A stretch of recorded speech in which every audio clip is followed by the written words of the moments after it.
അടുക്കളയില് വിഷമിച്ചിരിക്കുകയായിരിക്കും. ഈ സമയം അങ്ങോട്ടേക്ക് കനക ഫുഡും കൊണ്ട് വരുന്നുണ്ട്. കനകം പറയാണ്, മോളെ എല്ലാരും താഴെ അന്വേഷിച്ചു, പിന്നെ ഈ ഒരു അവസ്ഥ ആയതുകൊണ്ട് ആരും ഒന്നും പറഞ്ഞില്ല, മോക്ക് ഫുഡ് കൊണ്ട് കൊടുക്കാനാ പറഞ്ഞെന്ന് പറയുന്നുണ്ട്. എന്താ മോള് മൂഡ് ഓഫ് ആയിരിക്കുന്നത് ചോദിക്കുമ്പോൾ അത് പിന്നെ അമ്മേ നയനില്ലാത്തോണ്ട് വീടാകെ ഉറങ്ങിയതുപോലായി, എനിക്ക് താഴേക്ക് വരാൻ പോലും തോന്നുന്നില്ല എന്നൊക്കെ പറയുന്നുണ്ട്. അപ്പോഴേക്കും കനകം പറയാണ്, എല്ലാവർക്കും അതുപോലെ തന്നെയാ മോളെ, എല്ലാവരും വീട് ഉറങ്ങിയ അവസ്ഥയിലായിരിക്കുന്നത്. ദേവ്യാനിയും ജലജയാണെങ്കില് പാചകമാണെന്ന് പറഞ്ഞ് എന്തൊക്കെയോ തട്ടിക്കൂട്ടി വെക്കുന്നുണ്ട്. അതിൽ നിന്ന് തന്നെ എല്ലാവരും മനസ്സിലാക്കുന്നുണ്ട് എന്നൊക്കെ കനകം പറയാണ്. നവ്യ പറയാണ്, ചില സമയത്ത് എനിക്ക് അവളോട് നല്ല കലിപ്പും ദേഷ്യവും അസൂയൊക്കെ ഉണ്ടായിരുന്നു, പക്ഷെ ഇപ്പൊ അതൊക്കെ മാറി, ഇപ്പൊ എനിക്ക് അവളുടെ സ്നേഹം മാത്രമേ ഉള്ളൂ. അപ്പൊ എന്താ സംഭവിച്ചെന്ന് എനിക്കിങ്ങനെ മനസ്സിലായില്ല എന്നൊക്കെ പറയുന്നുണ്ട്. എന്നിട്ട് പറയാണ്, ഇത്രയും നല്ല പെൺകുട്ടിയായ നായനെ എന്തുകൊണ്ടാണ് ആവശ്യമായിട്ട് ഇങ്ങനെ വേദനിപ്പിക്കുന്നത് എനിക്ക് മനസ്സിലാവുന്നില്ല എന്ന് നവ്യ പറയുമ്പം കനകം പറയാണ്, ഇതിനൊക്കെ ഒരു സമയം വരുമോളെ, ആ ഒരു സമയം വന്നു കഴിയുമ്പം അവൻ അടുക്കും. ആദർശമാണെന്ന് സ്നേഹിച്ച് കിട്ടിയാൽ മതി, പിന്നെ കാര്യങ്ങളൊക്കെ ഓക്കെ ആയെന്ന് കനകം പറയാണ്. എന്നിട്ട് കനകം പറയുന്നുണ്ട്, എന്തായാലും അബിയെ പോലൊന്നും അല്ല ആദർശ്, നല്ല നന്മ സ്നേഹമുള്ളവനാന്നൊക്കെ പറയാണ്. നവ്യ പറയാണ്, അതമ്മ പറഞ്ഞത് ശരി തന്നെയാ, അബി ഇപ്പൊ എന്റെ വയറ്റിലൊരു കുഞ്ഞായി പോയി, അതല്ലാന്നെങ്കിൽ അവനെ ഉപേക്ഷിക്കാൻ എപ്പോഴേ പോയേനെ എന്ന് പറയുമ്പോഴേക്കും കനകം പറയുന്നുണ്ട്, അതൊന്നും സാരമില്ല മോളെ, വിവാഹം കഴിഞ്ഞാല് കുറച്ചൊക്കെ അഡ്ജസ്റ്റ് ചെയ്യണം, എങ്കിൽ മാത്രമേ വിവാഹ ജീവിതം മുമ്പോട്ട് പോവുള്ളൂ. ഏതെങ്കിലും ഒരു അവസരത്തിൽ അവനും നിന്നെ സ്നേഹിക്കും, ആത്മാർത്ഥമായിട്ട് തന്നെ നിങ്ങളും ഒരുമിച്ച് ജീവിക്കുമെന്നൊക്കെ പറയുന്നുണ്ട്. എന്തായാലും നയനെന്താമ്മേ ഇപ്പൊ പോയതെന്ന് ചോദിക്കുമ്പോഴേക്കും അത് വേറൊന്നും അല്ല മോളെ, ഞാനും കൂടെ പറഞ്ഞയച്ച സൂത്രം തന്നെയാ. കാരണം നയനമ്മൾ ഇവിടുന്ന് മാറി നിൽക്കുമ്പോഴേ എല്ലാവർക്കും അവളുടെ വില മനസ്സിലാവുള്ളൂ, അതിനുവേണ്ടി മനഃപൂർവ്വമായിട്ട് പറഞ്ഞു വിട്ടതാ. മുത്തശ്ശനും മുത്തശ്ശി ഇതിന് സപ്പോർട്ടും ഉണ്ട്, ആദർശമോനെ മനസ്സിലാക്കണം. നയനമോളെ പോയപ്പം അവനുണ്ടായ ബുദ്ധിമുട്ടൊക്കെ ആദർശ് ഇപ്പൊ ശരിക്കും ബുദ്ധിമുട്ട് അനുഭവിക്കുന്നുണ്ട് മോളെ, അതൊക്കെ എനിക്ക് മനസ്സിലാവുന്നുണ്ട് എന്ന് കനകം പറയാണ്.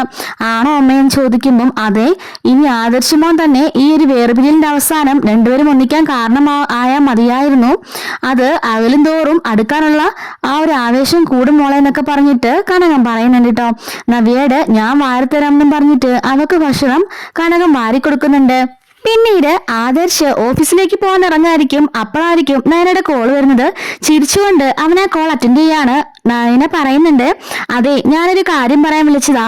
ആദർശ് പറയാണ്, അതെ ഇങ്ങോട്ട് വന്നോന്നാണെങ്കിൽ നീ പറയണ്ട, ഞാൻ അതൊന്നും പറയാൻ വിളിച്ചതല്ല, നിങ്ങളുടെ ഇൻഹേലർ തീരാറായി, അതൊന്ന് ചെക്ക് ചെയ്ത് പുതിയൊരെണ്ണം വാങ്ങി വെച്ചാൽ കൊള്ളായിരുന്നു, ഞാൻ അത് പറയാൻ വിളിച്ചതാ എന്ന് നയന പറയുമ്പം ആദർശ് ശരി ശരി ആയിക്കോട്ടെ എന്നും പറഞ്ഞിട്ട് കട്ടാക്കുന്നുണ്ട് കേട്ടോ.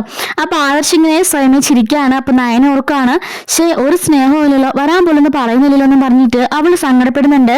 ഈ സമയത്ത് ബാഗിൽ നിന്നും ഇൻഹേലർ എടുത്ത് നോക്കിയിട്ട് ആദർശ് പറയാണ്, ശരി അവൾ പറഞ്ഞത് ഇന്നത്തേക്ക് കൂടെ ഉള്ളൂ, തീരാറായി, ഇപ്പൊ എനിക്കൊരു കാര്യം മനസ്സിലായി, എന്റെ എല്ലാ കാര്യത്തിനും അവളില്ലാതെ പറ്റില്ല, അവളില്ലാതെ എന്റെ ജീവിതത്തിന് മുമ്പോട്ട് പോകാൻ പറ്റില്ല എന്ന് ആദർശിനും മനസ്സിലാവുന്നുണ്ട് കേട്ടോ.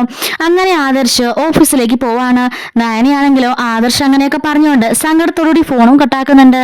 മുത്തശ്ശനും മുത്തശ്ശിയും ഒരുങ്ങിക്കൊണ്ടിരിക്കുകയാണ്. അപ്പോഴേക്കും ദേവേനൻ ചോദിക്കുകയാണ്, അല്ല എങ്ങോട്ടാ രണ്ടുപേരും ചോദിക്കുമ്പോൾ ഞങ്ങൾക്ക് കുറച്ച് വീടുകൾ കല്യാണം വിളിക്കാനുണ്ട്, അങ്ങോട്ടേക്ക് പോകാൻ ഒരുങ്ങുക, പിന്നെ ഇടയ്ക്ക് നയനമ്മളുടെ വീട്ടിലൊന്ന് കയറണമെന്ന് പറയുമ്പോഴേക്കും ദേവേന് മനസ്സിലോർക്കാണ്, രക്ഷപ്പെട്ടു, ഇവര് പോവാണെന്നുണ്ടെങ്കിൽ അവളെയും കൂട്ടി വരുമായിരിക്കും എന്ന് മനസ്സിലോർക്കുന്നുണ്ട്. എന്നിട്ട് പറയാണ്, അതെ അവിടെ ചെല്ലുമ്പോൾ അവളെ നിർബന്ധിച്ച് ഇങ്ങോട്ടേക്ക് കൊണ്ടുവരാനും നിൽക്കേണ്ട, അവള് സ്വന്തം ഇഷ്ടപ്രകാരം പോയതല്ലേ, ദിവസങ്ങളോ മാസങ്ങളോ കഴിഞ്ഞിട്ട് വന്നാൽ മതി, ഇവിടെ ആർക്കും ഒരു പരാതിയുമില്ല എന്ന് പറയുന്നുണ്ട്. മുത്തശ്ശൻ പറയാണ്, അവള് തന്നിഷ്ടത്തിന് പോയതൊന്നും അല്ല, എന്നോട് മുത്തശ്ശനോട് പറഞ്ഞിട്ടാ പോയെ എന്ന് പറയുന്നുണ്ട്. എങ്കിലും ഞാൻ അവളുടെ അമ്മായിയമ്മയല്ലേ, അവളുടെ ഭർത്താവിനോടോ എന്നോടൊരു വാക്ക് പോലും പറയാതെയാ അവള് പോയിരിക്കണെന്ന് പറയുമ്പം അങ്ങനെയുള്ള വിലയൊന്നും നിങ്ങൾ അവൾക്ക് കൊടുക്കാറില്ലല്ലോ, അതുകൊണ്ട് അവള് ഞങ്ങളോട് പറഞ്ഞെന്ന് പറയുന്നുണ്ട്. എന്നിട്ട് എനിക്കിവിടെ ജോലി ചെയ്യാനുള്ള മടിയൊന്നുമില്ല, അതുകൊണ്ട് അവളെ കൊണ്ടുവരണമെന്ന് എനിക്ക് യാതൊരു നിർബന്ധവുമില്ല എന്ന് ദേവ്യാനി പറയുമ്പോൾ മുത്തശ്ശൻ പറയാണ്, നീയാണല്ലോ പറഞ്ഞത് നിനക്ക് നടുവേന തലവേനയൊക്കെ ആണെന്ന് ചോദിക്കുമ്പോൾ അത് പിന്നെ കുറെ നാളായില്ലേ അച്ഛാ ഞാൻ ജോലികളൊക്കെ ചെയ്തിട്ട്, അതുകൊണ്ടാ, ഇപ്പൊ എനിക്ക് ഓക്കെയാ, ഞാൻ ജോലിയെല്ലാം ചെയ്തോളാം എന്ന് പറയുന്നുണ്ട്. മുത്തശ്ശനും മുത്തശ്ശിയും പരസ്പരം നോക്കിയൊന്ന് ചിരിക്കുന്നുണ്ട്. അല്ല നിങ്ങൾക്ക് അത്ര നിർബന്ധമാണെന്നുണ്ടെങ്കിൽ പോയിട്ട് അവളെയും കൊണ്ടുവന്നേക്ക് എന്ന് പറയുന്നുണ്ട് കേട്ടോ. മുത്തശ്ശൻ പറയാണ്, ഞങ്ങളൊരു കാര്യം തീരുമാനിച്ചിട്ടുണ്ട്, അത് വെച്ച് നടക്കുള്ളൂ, നയനമോക്ക് താല്പര്യമെങ്കിൽ മാത്രമേ ഞങ്ങളെ വിളിക്കുള്ളൂ എന്നും പറഞ്ഞിട്ട് മുത്തശ്ശനും മുത്തശ്ശിയും അവിടുന്ന് പോകുന്നുണ്ട്. ശേഷം ഓഫീസ് റൂമില് ആദർശ് ആകെപ്പാടെ ഡിപ്രസ്ഡ് ആയിട്ടിരിക്കുന്നത് പവിത്ര കാണുന്നുണ്ട്. പവിത്രനോട് ചോദിക്കുകയാണ്, സാർ ഇന്നലെ കൊണ്ടുവച്ച ഫയല ഇതുവരെ ഒപ്പിട്ടില്ല ചോദിക്കുമ്പോൾ എവിടെയെന്ന് ചോദിച്ചിട്ട് ആദർശ് അവന് റെഫർ പോലും ചെയ്യാതെ ഒപ്പിടാണ്. സാർ എന്തായി കാണിക്കുന്നത്? ഞാനതൊക്കെ റെഫർ ചെയ്താണ്, എങ്കിലും സാർ ഒന്ന് നോക്കിയിട്ട് വേണ്ടേ സൈൻ ചെയ്യാന്?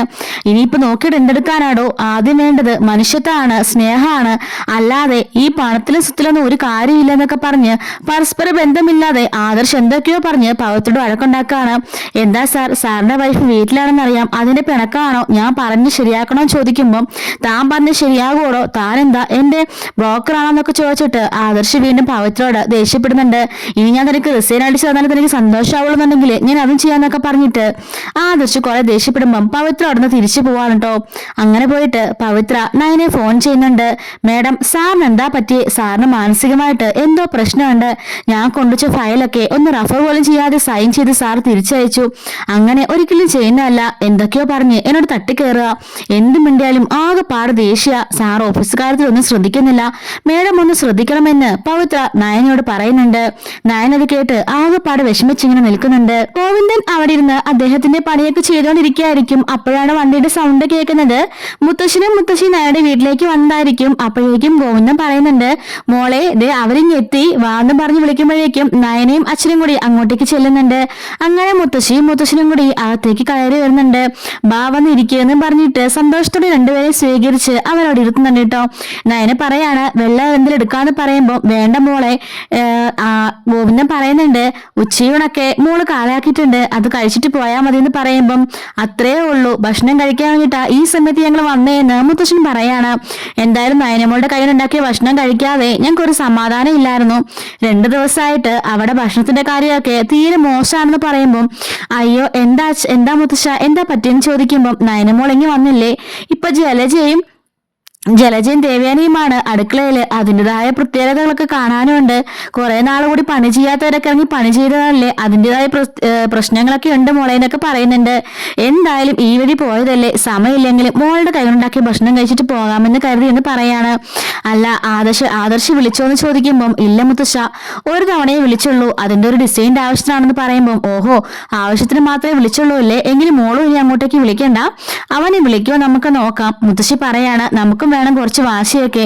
എന്തായാലും ഈ വേർപിരിഞ്ഞ് നിൽക്കുന്ന 3-4 ദിവസം കൊണ്ട് മോളെ അവൻ പൂർണ്ണമായും മനസ്സിലാക്കും. മോളെ അവൻ ഇങ്ങോട്ട് വന്ന് വിളിക്കണം, എങ്കിൽ മാത്രമേ മോളുടെ ഭാഗത്ത് വിജയം ഉണ്ടാവൂ എന്നൊക്കെ പറയുന്നുണ്ട്. ഈ ആദർശ് എല്ലാ കാര്യം കൊണ്ടും എല്ലാം മനസ്സിലാക്കി ചെയ്യുന്നവനാ, പിന്നെ ഈ ഒരു കാര്യത്തിൽ മാത്രം എന്താ പറ്റിയെന്ന് മനസ്സിലാവുന്നില്ല എന്ന് പറയാൻ കേട്ടോ മുത്തശ്ശൻ. അങ്ങനെ ഗോവിന്ദൻ അത് കേൾക്കുമ്പോൾ ഒരു വിഷമമൊക്കെ ആവുന്നുണ്ട്.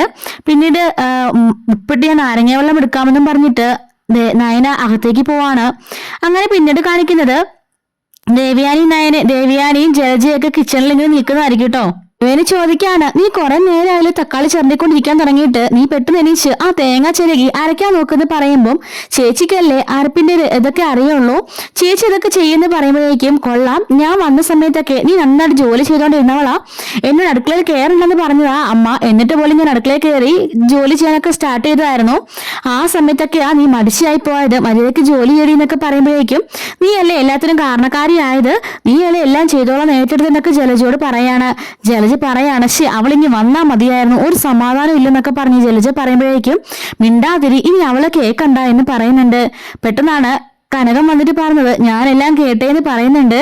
ജലജ പറയാണ്, അത് പിന്നെ എന്താ ഇവിടെ നടക്കുന്നതെന്ന് അറിയാൻ വേണ്ടിയിട്ട് ചെവിയും കൂർപ്പിച്ച് നീ ഇതിന് ചുറ്റി നടക്കുകയല്ലേ എന്ന് ജലജ ചോദിക്കുന്നുണ്ട്. എന്തായാലും നയനത്തിനായി കുറവ് ഇവിടെ അനുഭവിക്കുന്നുണ്ട്. ഇന്ന് രാവിലെ നിങ്ങൾ ഉറങ്ങിയ നന്നായി, അതുകൊണ്ട് ഞാൻ ബ്രേക്ക്ഫാസ്റ്റ് ഉണ്ടാക്കി എല്ലാവർക്കും കൊടുത്തു, എല്ലാവർക്കും ഒരുപാട് ഇഷ്ടപ്പെട്ടു എന്ന് പറയുമ്പം നീ ഇവിടുത്തെ ഗസ്റ്റ് ആയതുകൊണ്ട് വെക്കുന്ന സാധനമൊക്കെ കൊള്ളാമെന്നേ എല്ലാവരും പറയുള്ളൂ എന്ന് പറയുന്നുണ്ട് ദേവയാനി. കനകം പറയാണ്, അതൊന്നും അല്ല, അവിടുന്ന് എല്ലാവരും പറഞ്ഞു ഞാൻ കേട്ടു, നാളെ നിങ്ങൾ ഉറങ്ങിപ്പോയാൽ മതിയായിരുന്നു എന്ന്. ജലജ ചോദിക്കുകയാണ്, അതെന്താ അങ്ങനെ പറഞ്ഞു ചോദിക്കുമ്പം അല്ല എങ്കിൽ ഞാൻ ഉണ്ടാക്കുന്ന രുചികരമായ ഭക്ഷണം കഴിക്കാമല്ലോ എന്ന് അവർ പറഞ്ഞു ഞാൻ കേട്ടു എന്ന് പറയാണ്. അപ്പോഴേക്കും കനകം പറയുന്നുണ്ട്, സാധാരണ എല്ലാ മക്കൾക്കും അമ്മമാരുടെ കയ്യിൽ ഉണ്ടാക്കുന്ന ഭക്ഷണമൊക്കെ ഭയങ്കര ഇഷ്ടമാണ്. പക്ഷെ ആദർശമാൻ പോലും പറയാണ് നയന ഇല്ലാത്തതായ ഭക്ഷണത്തിൽ അറിയാനുണ്ട് എന്ന്. നേരത്തെ ഇവിടെ എപ്പോഴും നയന ഉണ്ടാക്കുന്ന ഭക്ഷണത്തിന്റെ മണമായിരുന്നു, പക്ഷെ ഇപ്പൊ അതൊന്നും കാണാനില്ല എന്ന് ആദർശ് പറഞ്ഞു എന്ന് പറയുമ്പോൾ ദേവേനി പറയാണ് അത് വേറൊന്നുമല്ല, അവള് വെളിച്ചെണ്ണയും മസാലയൊക്കെ കുറെ വാരി വിതറായിരുന്നു, അതിന്റെയൊക്കെ അവിടെ കണ്ടോണ്ടിരുന്നത്. ഇപ്പം ആർക്കും കൊളസ്ട്രോളും ഇല്ല, ഒന്നുമില്ല, അവള് പോയ പിന്നെ എന്നൊക്കെ ദേവയാനിയും പറയാണ്. കനകം ശരി ശരി ആയിക്കോട്ടെ എന്ന് പറഞ്ഞിട്ട് അവളോടൊന്ന് പോകുന്നുണ്ട്. ദേവേനി പറയാണ് നാളെ ഞാൻ താമസിച്ചു പോയാലും നീ രാവിലെ എഴുന്നേറ്റ് അടുക്കളയിൽ കയറിക്കൊണ്ടെന്ന് പറയാണ്. അത് തന്നെ എനിക്ക് ഏട്ടത്തിലും പറയാനുള്ളെന്ന് പറയുമ്പോൾ നീ ഞാനാണ് എഴുന്നേക്കേണ്ടത്, ഞാൻ നിന്റെ ഏട്ടത്തിലും ചോദിക്കുമ്പോൾ പിന്നല്ലാതെ ഏട്ടത്തിലെ പക്കതോട് കാര്യങ്ങളെല്ലാം ചെയ്യേണ്ടതെന്ന് ചോദിക്കുകയാണ് ജലജ. അങ്ങനെ രണ്ടുപേരും അടി തുടങ്ങുമ്പോഴേക്കും ജലജ പറയാണ് നമ്മൾ അവനോട് അടി ഉണ്ടാക്കി നാണക്കേട് ഉണ്ടാക്കണ്ട, ചേച്ചി ജോലി ചെയ്യാൻ തുടങ്ങുമെന്ന് പറഞ്ഞ് വീണ്ടും രണ്ടുപേരും ജോലി ചെയ്യുന്നുണ്ട്. അങ്ങനെ നയനയുടെ വീട്ടിലിരുന്ന് മുത്തശ്ശനും മുത്തശ്ശിയും ഗോവിന്ദനും ആഹാരം കഴിക്കാണ്. നയനകൾക്ക് സെർവ് ചെയ്തോണ്ടിരിക്കുമ്പോഴേക്കുമായിരിക്കും ആദർശ് ഇങ്ങനെ മനസ്സിൽ കരുതുന്നുണ്ട്, ഒന്ന് വിളിച്ചു നോക്കാന്ന് പറഞ്ഞിട്ട് മുത്തശ്ശനെ വിളിക്കുകയാണ്. എന്താണെന്ന് ഈ സമയത്ത് വിളിച്ചതെന്ന് ചോദിക്കുമ്പോൾ അതെന്താ മുത്തശ്ശാന്ന് ചോദിക്കുകയാണ്. അല്ല, ഞങ്ങള് കുറെ വീട്ടിൽ കല്യാണം വിളിക്കാൻ വന്നതായിരുന്നു, അപ്പോഴേക്കും നയനയുടെ വീട്ടിൽ കയറി രുചികരമായ ഭക്ഷണം കഴിച്ചുകൊണ്ടിരിക്കുക. 2-3 ദിവസമായിട്ട് വീട്ടിലെ ഭക്ഷണത്തിന്റെ കാര്യമൊക്കെ നിനക്ക് അറിയാലോ എന്ന് പറയുന്നുണ്ട്. അതെന്താ മുത്തശ്ശൻ അങ്ങോട്ട് പോയത്, അവളെ കൂട്ടിക്കൊണ്ട് പോരാനാണോ? പിന്നെ നിർബന്ധിച്ച് അവളെ കൂട്ടിക്കൊണ്ടൊന്നും പോരണ്ടാട്ടോ എന്ന് ആദർശ് പറയുന്നുണ്ട്. അതെന്താ ചെയ്യേണ്ടതെന്ന് എനിക്കറിയാം, ഞാൻ തീരുമാനിച്ചിട്ടുണ്ട് എന്ന് പറയുന്നുണ്ട് മുത്തശ്ശൻ. അല്ല, ഇനി മുത്തശ്ശനെ കാണുമ്പോൾ അവൾ നല്ല ഭക്ഷണമൊക്കെ ഉണ്ടാക്കി തന്ന് അവളെ മയക്കി അങ്ങോട്ടേക്ക് വരാനൊക്കെ ശ്രമിക്കും, അതൊന്നും വേണ്ട കേട്ടോ എന്ന് പറയുന്നുണ്ട്. ഞാൻ പറഞ്ഞല്ലോ എന്താ ചെയ്യേണ്ടതെന്ന് എനിക്കറിയാമെന്ന് മുത്തശ്ശൻ പറയുമ്പോഴേക്കും അല്ല, ഇനി നിങ്ങളെ എനിക്ക് ധിക്കരിക്കാൻ പറ്റില്ല, അതുകൊണ്ട് തന്നെ നിങ്ങൾ പോവാണെങ്കിൽ അവളെയും കൂട്ടിക്കൊണ്ട് പോയിക്കോ എന്ന് പറയുന്നുണ്ട്. ശരി ശരി നീ ഫോൺ വെച്ചിട്ട് പോകുന്നു പറഞ്ഞിട്ട് മുത്തശ്ശൻ ഫോൺ കട്ടാക്കാണ്. നയന എന്താ മുത്തശ്ശാന്ന് ചോദിക്കുമ്പോ ആദർശ് പറയാ അങ്ങനെ ഞാന് നിന്നെ വിളിച്ചോണ്ട് പോവണ്ട എന്നും പറഞ്ഞ് മുത്തശ്ശൻ ഇങ്ങനെ ചിരിച്ചുകൊണ്ട് പറയുമ്പോഴേക്കും നയനെ സങ്കടപ്പെട്ട് ഇങ്ങനെ നോക്കി നിൽക്കുന്നുണ്ട് കേട്ടോ. ശരിക്കും മുത്തശ്ശനും മുത്തശ്ശിക്കും മനസ്സിലായിട്ടുണ്ട് ആദർശിനൊക്കെ നല്ല വിഷമമാണെന്നുള്ള കാര്യം. അത് മനസ്സിലാക്കിക്കൊണ്ട് തന്നെയാണ് അവർ ഈ ഒരു ഗെയിം പ്ലേ ചെയ്യുന്നത് കേട്ടോ. അപ്പൊ എന്തായാലും ഇന്നത്തെ സ്റ്റോറിയിലൊക്കെ ഇഷ്ടപ്പെട്ടു എന്ന് കരുതുന്നുണ്ട്. എല്ലാ ദിവസവും ഇതുപോലെ തന്നെ സ്റ്റോറീസും വരാനിരിക്കുന്ന സ്റ്റോറീസ് ഒക്കെ നമ്മുടെ ചാനൽ അപ്ലോഡ് ചെയ്യുന്നുണ്ട് കേട്ടോ. മിസ് ആവാതിരിക്കാൻ ചാനൽ സബ്സ്ക്രൈബ് സപ്പോർട്ട് ചെയ്യണേ.